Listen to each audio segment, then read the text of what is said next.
Amém, irmãos? Olha que lugar cheio. Ó, tá cheio, né? Normalmente, até assustei. Vamos abrir em 1 Reis. Até esqueci qual. 1 Reis 19:11.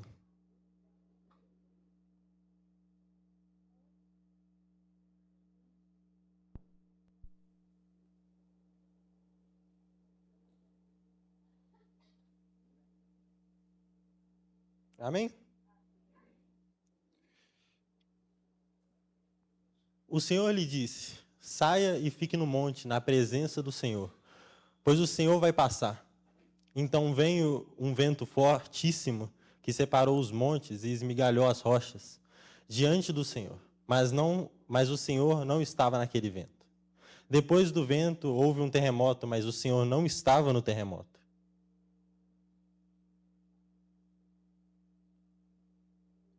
Depois do terremoto veio um fogo, mas o Senhor não estava nele. Depois do fogo veio um som suave, de um suave sussurro. Quando Elias ouviu isso, cobriu seu rosto com um manto e saiu e ficou à entrada da caverna. Então, uma voz lhe perguntou: o que você está fazendo aqui, Elias? Senhor, essa é a tua palavra. Eu peço, Pai, que nada que saia desse altar venha sair da minha alma, que venha sair do meu espírito, Pai, que seja o Senhor falando através da minha vida. Em nome de Jesus, Pai, eu peço que o Senhor fale a cada um dos corações que está aqui nessa noite, Pai. Em nome de Jesus. Amém. Todo mundo conhece o contexto. Pode se assentar. Todo mundo conhece o contexto dessa história, eu acho. Elias, ele matou um pessoal, uns profetas, e a rainha Jezabel não ficou muito feliz com essa prática dele. Então, ela basicamente falou assim: em 24 horas, se eu não te matar, que aconteça o pior do que você fez com os meus profetas. E Elias, que era um homem de Deus, usado poderosamente em todas as áreas que você pode imaginar, o homem que orava e morto ressuscitava, o homem que orava e a chuva parava, o homem que orava e o fogo caía. Ele correu de uma mulher. Impressionante. E hoje eu queria falar o porquê que eu acredito que isso aconteceu. Por causa do tipo de revelação que Elias tinha de Deus. Elias, ele conhecia um Deus que fazia o fogo cair do céu, conhecia um Deus que permitia com que ele matasse outros profetas de outros deuses pagãos. Só que nesse momento, desse versículo, ele conheceu uma brisa suave. Eu acredito que essa brisa suave não era simplesmente simplesmente assim, uma brisa suave. Eu acredito que era Deus se mostrando de outra maneira para Elias, se mostrando como um pai. Porque Elias não tinha o porquê ter medo. Só que enquanto a gente não conhecer Deus como pai, a gente vai ter medo independente daquilo que a gente viva. A gente pode ver que Israel viu grandes coisas acontecendo. Viu o mar se abrindo, viu comida caindo do céu, passaram 40 anos e suas roupas não se desgastaram, viu muralhas caindo e se destruindo com apenas um grito. Grandes coisas acontecendo, coisas que eram impossíveis, mas por eles não conhecerem Deus como um pai, até o arrependimento deles não era verdadeiro. E é outra coisa que acontece quando a gente não tem um conhecimento verdadeiro de quem é Deus. A gente não consegue se arrepender de uma maneira genuína. A gente, às vezes, passa mais por uma aflição. Caraca, eu pequei. Mas a gente não passa por uma transformação verdadeira.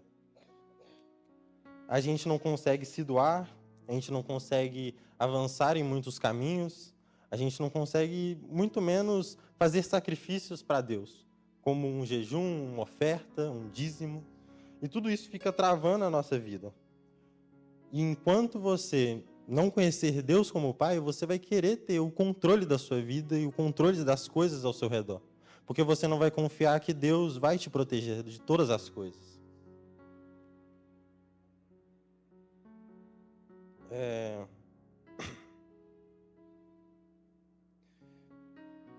Como eu falei, Israel conhecia um Deus, apenas um Deus. Eles não conheciam um pai.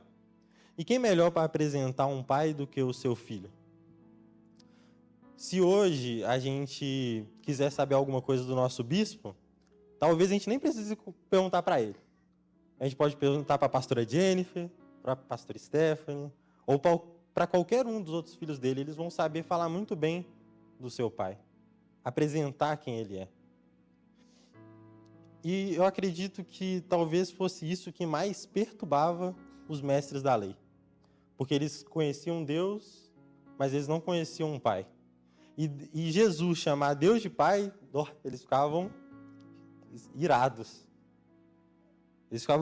Eles estudavam anos e anos. Eles não faziam uma faculdade, eles não estudavam 4 anos, 6 anos. Eles estudavam 10, 30, 40 anos. Eles passavam a vida inteira estudando sobre Deus. Aí Jesus chegou e quebrou tudo aquilo que eles conheciam.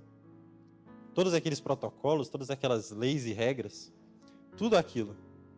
E durante a vida de Jesus, Deus não usou um grande teólogo, um grande mestre, para espalhar a igreja de Jesus. Ele usou 12 discípulos, que a maioria a gente nem sabe o que era. Eram 4 pescadores, um cobrador de impostos, e os outros eu pesquisei e falaram que eram artesãos, mas não tenho certeza. Só que não tem ninguém, um mestre. Não tem ninguém que a gente fala assim, ó, esse homem conduziu. Deus, ele não está ligado nisso. Deus, ele não está ligado o quanto a gente conhece, o quanto a gente não conhece. Quer ver? Ó, eu anotei, acho que é João... Ih, agora eu esqueci de anotar. Mas tem um versículo que os fariseus estão perguntando a Jesus, como que um homem que não passou por um conhecimento, não passou por uma faculdade, não passou por todo aquele processo que normalmente os rabinos passam, como que ele tinha tanto conhecimento? E Jesus, ele responde que o conhecimento dele não vinha por meios humanos, não vinha por meio de somente livros, mas vinha pelo Pai. O conhecimento todo que Jesus teve para passar para nós, ele não adquiriu em faculdades, ele não adquiriu com grandes mestres, ele adquiriu com o Pai dele, o grande mestre. E quando a gente tem esse conhecimento de Deus, fica mais fácil até de adquirir conhecimento. Eu, antes de me converter, eu era péssimo em qualquer coisa que envolvia estudo. Não conseguia ler direito, eu não conseguia ler uma página da Bíblia por dia, muito menos um livro. Não tinha nem coragem de comprar um livro. Gasta dinheiro à toa. Mas depois que Deus foi me transformando, pouco a pouco, hoje eu consigo ler, hoje eu consigo estudar, eu consigo explicar algumas coisas de uma maneira que Deus vai me dando graça. Glória a Deus. Se a gente for analisar, Deus, ele não está ligando para grandes habilidades, porque se a gente for ver, os 12 discípulos, eles não tinham grandes habilidades. Muitos deles nem sabiam o que estava acontecendo direito. Enquanto Jesus revelava para eles grandes coisas sobre o reino de Deus, eles estavam discutindo quem era o maior. Agora, Jesus andou 3 anos na terra com seus discípulos, e depois de 3 anos, Pedro recebeu essa palavra, quando se converter. Pedro andou 3 anos com Jesus e ele não tinha se convertido ainda. Eles viveram com um homem que, assim, sensacional, Jesus. Eles viveram com Jesus e eles não se converteram. E quando eu estava lendo essa parte, Deus falou comigo que, na verdade mesmo, a verdadeira conversão veio a partir do momento que eles entenderam o que é ser filho. A partir do momento que eles deixaram de ser discípulos de Jesus e se tornaram filhos de Deus. Porque o que mais Deus vai olhar em nós não é nossos cargos, nossos títulos. Nossa maior autoridade não é ser pastor, ser mestre ou qualquer outra coisa que o homem pode nos dar. Porque, infelizmente, hoje em dia, muitas pessoas compram esses títulos, esses ministérios. Algo que era para ser sagrado, hoje as pessoas vendem. Por isso que Deus não vai olhar para isso. Porque existe um título que ninguém pode comprar, né? Porque já foi pago, que é ser filho de Deus. foi pago pelo maior preço que tinha, o sangue de Jesus. Esse é difícil de comprar. Será que alguém consegue aí? Um lance? Não dá. Então, eu vou pedir para vocês abrirem em 1 Samuel 17, 26. Na verdade, 1 Samuel 16.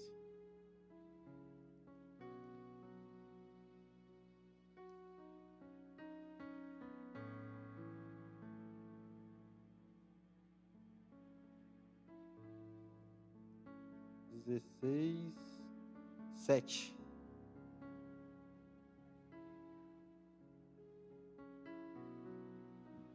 O Senhor, contudo, disse a Samuel: não considere sua aparência nem a sua altura, pois eu o rejeitei. O Senhor não vê como o homem vê. O homem vê a aparência, mas o Senhor vê o coração. A gente falou um pouco de hoje, eles falaram um pouco de coração hoje, sobre abrir o coração, sobre se quebrantar. Adorar de todo o coração é adorar como filho. Quando Deus fala isso aqui, Ele está falando para Samuel: Samuel, eu não quero que você olhe para um homem que tem faculdade, para um homem que tem um bom ensino, eu quero que você ache para mim o meu filho. Eu não quero que você unja mais um homem porque ele é alto, bonito e todos gostam dele. Eu quero que você unja alguém porque ele é meu filho. Quando eu estava escrevendo, eu não tinha prestado muita atenção, mas hoje eu prestei atenção. Quando eu pedi para você abrir em Samuel 17, 26, é porque passa a história de Davi e Golias. Davi e Golias foi depois que Davi foi ungido rei. Davi já era ungido rei, ele lutou com Golias, mas em momento algum ele falou que ele era rei. Em momento algum ele usou o cargo de ser ungido rei. O que ele usou foi: quem é esse incircunciso filisteu que ousa afrontar o Deus de Israel? Ele usou sua filiação. Ele usou sua autoridade como filho para defender o seu povo.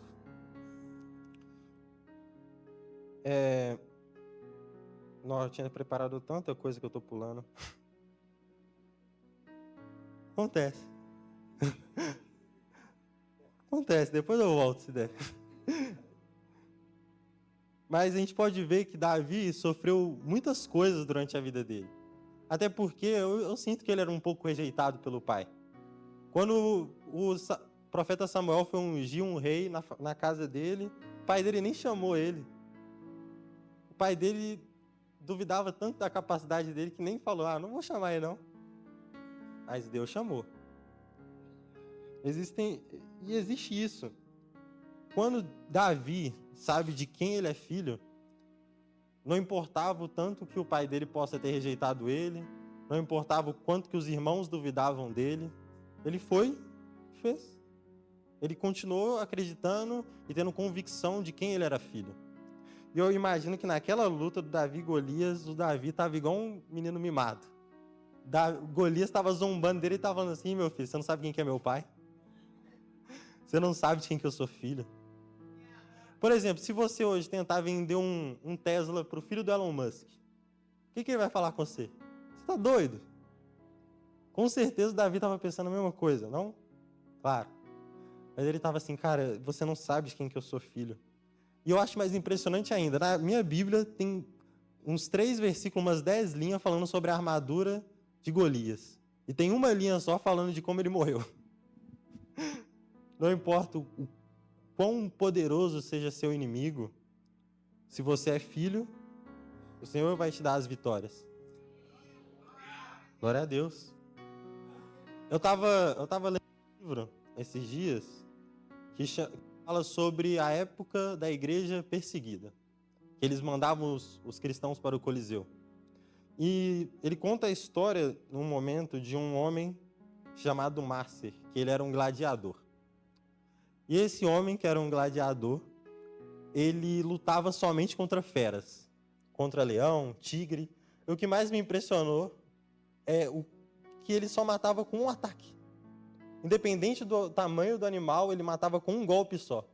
E ele não tinha armadura, ele não tinha nada para se defender. Ele tinha apenas uma arma. E ele estava nu em um coliseu onde todo mundo queria que ele morresse. onde o espetáculo seria que ele morresse. E em diversas lutas, ele matou o animal com apenas um golpe. E em certo momento, ele é colocado de lado e começa uma outra batalha contra um grego, que era gladiador, e contra um filhote de leão, e esse grego, gladiador, cheio de armadura, morreu pro filhote de leão. Então, eles chamam Márcer de novo, mas ao invés de colocar um animal contra ele, colocam um homem quase morto. Um homem que estava sem o braço, que ele tinha acabado de batalhar e quase perdido. E eles colocaram aquele homem só para o Márcer matar ele. Então o Márcer, ele recuou, jogou sua espada no chão e falou: não posso fazer isso, pois eu sou um cristão. Eu posso lutar contra quantos animais for, mas eu não posso tirar a vida de um igual a mim. Deus deu a vitória para Márcer contra qualquer tipo de fera, qualquer tipo de inimigo, Deus vai te dar a vitória. Mas Márcer entendeu que o inimigo dele não era carne nem sangue, era o que estava por trás daqueles homens. Então, Márcer, como um verdadeiro Marte, morreu para aquele homem que estava quase morto. E os romanos, no Coliseu, ficaram loucos. O cara que está narrando o livro, ele fica, mas não é possível. Hoje eu vi esse homem, que era o maior gladiador que a gente tinha, morrer por ser cristão e não querer tirar a vida de outro homem, que facilmente tirou a dele. Hoje eu vi mulheres que foram empurradas e mortas, e elas cantavam de alegria, falando que o Senhor purificou elas, que o Senhor salvou elas. E ele ficava perturbado como que os cristãos conseguiam morrer por algo que ele não entendia. Conseguiam morrer com felicidade. Na cabeça dele não fazia sentido uma pessoa simplesmente morrer e não lutar pela sua vida. Pessoas que... E ele se perguntava, por que os cristãos fazem isso? Se eles se entregam, se eles morrem com tanta felicidade, o que eles estão fazendo para nós? Aí ele vai a fundo e esse homem se converte. Porque ele entende. Ele vai até os cristãos e ele percebe que todos eles eram filhos. Aquelas mulheres, aquele homem, eles morreram porque eles entenderam que Deus era pai deles e que ia cuidar deles. Durante aquela vida ele cuidou. E no pós-vida ele ia cuidar mais ainda na eternidade. Amém?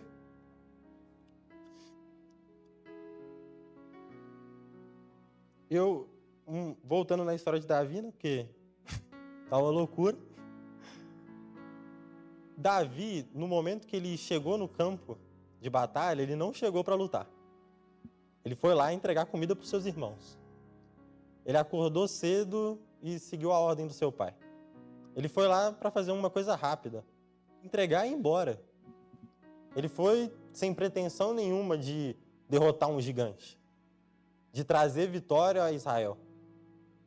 Hoje, Deus pode estar pegando muitos corações aqui que vieram aqui simplesmente para uma reunião, escutar uma palavra, e hoje Deus vai dar vitória para muitas pessoas aqui nessa noite. Contra os maiores gigantes que tem na nossa vida, e que eu acredito que tem na maior parte dos cristãos, é a falta de conhecimento de Deus como um pai. Porque quando Deus a gente conhece como um pai, ele traz uma transformação enorme na nossa vida. A gente pode ver milagres, curas, libertações, um monte de sinais na nossa frente. Talvez isso não nos transforme, como não transformou muitas pessoas. Como até hoje não transforme, naquela época não transformava. Mas quando a gente escuta um "Eu te amo" de Deus, no sábado que o Davi pregou, o pastor Adriano falou que o momento que ele realmente se converteu foi quando ele escutou o "Eu te amo" de Deus. O que me fez largar tudo que eu gostava, tudo que eu amava na minha cabeça, tudo que eu queria ser, para ser o que Deus quer que eu seja, não foi ter visto o apóstolo libertando pessoas e curando pessoas, mas foi quando Deus me respondeu falando que me amava. E é isso que Deus quer falar com os corações que estão aqui, que Ele te ama, que Ele quer transformar a sua vida para aquilo que Ele deseja de você. Amém? Glória a Deus, então. Agora eu achei o versículo que eu queria ler lá atrás, ó. Acontece, né? João 7,14, por favor.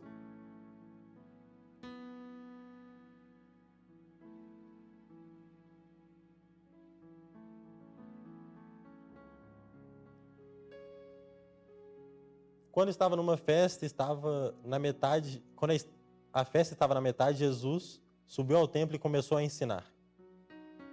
Os judeus ficaram admirados e se perguntaram: como foi que este homem adquiriu tanta instrução sem ter estudado?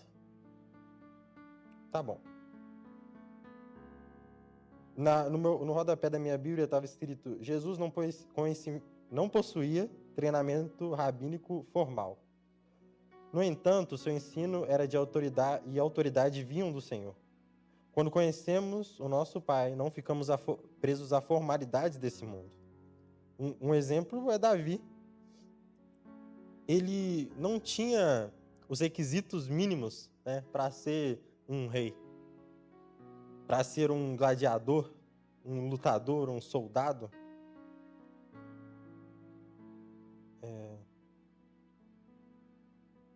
No momento que Davi foi ungido e lutou contra Golias, era para ele ter mais ou menos uns 15 anos, pelas minhas contas e pelas pesquisas que eu fiz. E a gente pode ver que em 1 Samuel... isso aqui eu já falei. Loucura. Gênesis 3, 1, por favor.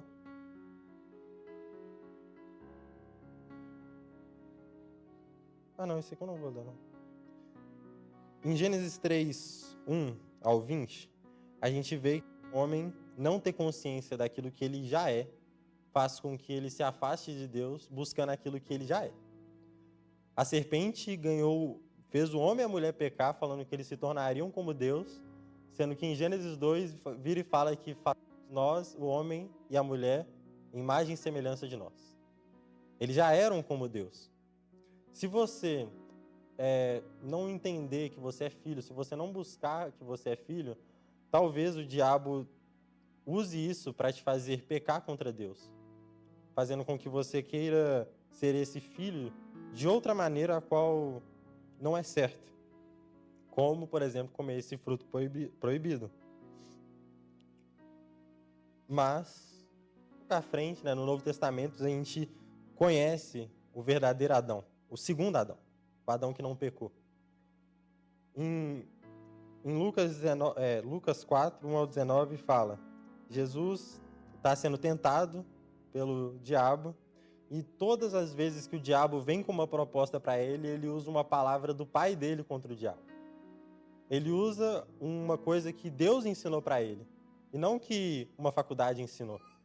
Ele fala: nem só de pão viverá o homem, adore o Senhor, o seu Deus, e só a ele preste culto, e não tentará o vosso Deus. E em Hebreus 4,15 fala que ele passou por todos os tipos de tentações, porém ele nunca pecou. Quando a gente entende que a gente é filho, a gente pode ser tentado o dia inteiro. A gente vai usar as palavras do nosso Pai para vencer as tentações e não pecar. Infelizmente, a gente não vai conseguir ser igual a Jesus. Nunca pecou. Quem dera. Só que existe um chamado. Em 1 Pedro 1, 15, 16, que fala para a gente ser santo como Ele é santo. Quando eu li isso, Deus falou assim: eu estou te chamando para ser meu filho. A gente tem que buscar ser... Eu posso falar? Perdi as palavras. Glória a Deus. Mas a gente tem que entender como é ser filho de Deus a ponto da gente ser santo, como Jesus foi santo. Ele foi tentado também. Ele poderia ter pecado, mas ele não pecou porque ele tinha certeza da sua identidade. Ele tinha certeza de quem ele era filho. E quando temos certeza de quem somos filhos, dificilmente o diabo vai pegar a gente em tantos outros pecados que a gente acaba cometendo durante o nosso dia. E aqui eu falo para vocês que, para mim, essa é a diferença que existiu entre Davi e Elias. Elias fugiu porque ele não entendia Deus como um pai. Nesse momento que eu li em 1 Reis, eu acredito que Deus estava tentando se apresentar como um pai. Alguém que cuida não só terremotos, fogo, ventos fortes, mas como uma brisa suave, que está ali para ajudar, para acolher, para cuidar, dar um fôlego de vida. E, para terminar, né, foi uma palavra curta, graças a Deus. Aqui é diferente, viu? É difícil. Ainda mais com um monte de gente que tem agora. Pô, complicou minha vida. No dia do Davi não tinha isso tanta gente não, hein, gente? Vou cobrar, hein? Eu quero contar a história de um rei.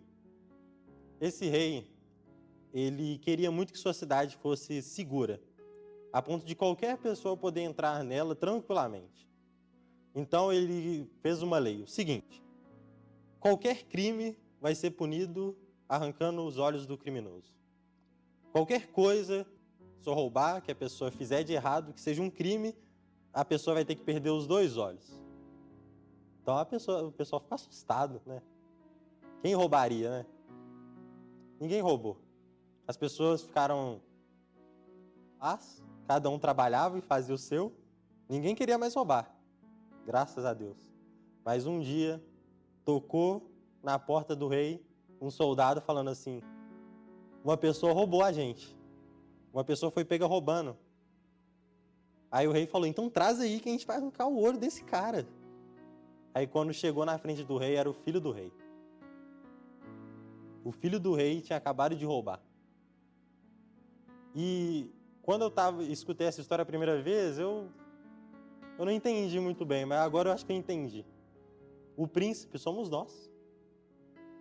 Nós temos um pai que é o rei de toda a criação. Um pai que criou todas as coisas, que é dono do ouro, da prata, de tudo que tem. E a gente rouba do mundo. A gente busca os prazeres do mundo. A gente busca ganhar dinheiro da forma do mundo. Sendo que o nosso pai, o rei, dono de todo o ouro, toda a prata, tem uma maneira certa de trazer dinheiro para nossas vidas, de trazer prazeres para a nossa vida. Então o rei entrou num dilema. Se eu arrancar os olhos do meu filho, vão me ver como um rei impiedoso. Talvez o povo até fuja dessa cidade. Mas se eu não arrancar também, eles vão me ver como um injusto. Porque se fosse o filho de uma empregada, talvez eu nem estaria pensando mais. Mas então ele parece assim, pensa: se a lei está pedindo 2 olhos, arranquem os meus. Quando Jesus ele morre na cruz, ele está fazendo exatamente isso que o rei fez. Porque todas as vezes que um pecado acontecia, algo tinha que morrer. Quando Adão e Eva pecaram no jardim do Éden, 2 animais foram mortos, para que fizessem a roupa deles. Todo o pecado da humanidade antes de Jesus era pago com morte de animais. E Jesus ele falou assim: então é uma morte que a lei necessita?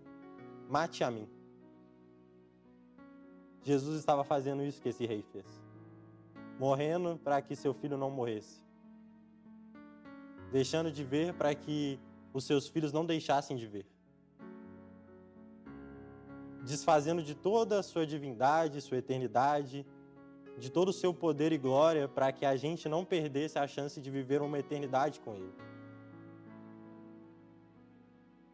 Amém?